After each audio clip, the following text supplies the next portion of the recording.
He was brushing his teeth when he noticed something strange. The thing that was staring back at him from the mirror wasn't copying his movements like it usually did. It was just staring at him, unmoving, unblinking. He stopped brushing and stared back, trying to figure out what was wrong. But the longer he looked, the more uneasy he felt. Because it wasn't his imagination. Something was definitely off.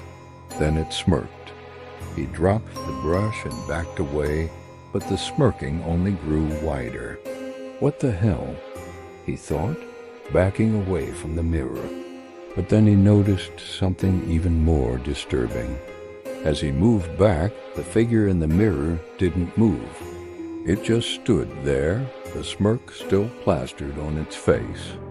He turned around and ran, but he could hear it moving behind him, its footsteps slow and deliberate, like it was enjoying the chase. He dared not look back, but he could feel its presence getting closer and closer. Then he felt a cold hand on his shoulder. He screamed and kept running until he collapsed, his heart pounding in his chest. When he finally looked back, it was too late. The creature had already stepped out of the mirror and into his bathroom, its eyes glowing red in the darkness. He tried to scream, but no sound came out. He tried to run, but his legs felt like lead. The creature was upon him in an instant, its sharp teeth bared in a snarl. He closed his eyes, bracing for the end. But instead of pain, he felt a strange sensation, like being pulled through a long, narrow tunnel.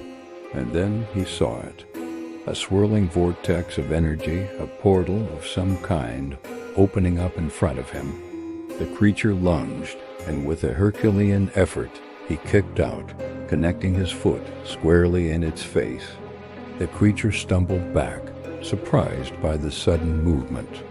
In that moment, he knew what he had to do.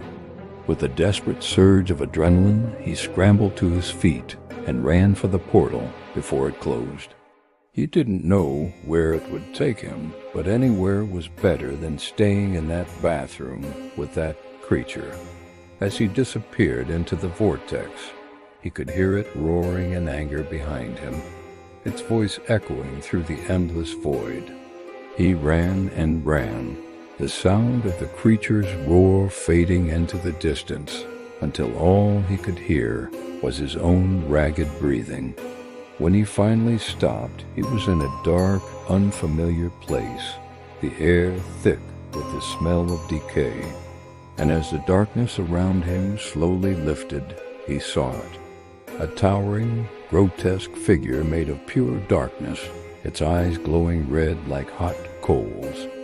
Oh no, he thought, realizing he had made a terrible mistake. He had traded one nightmare for another.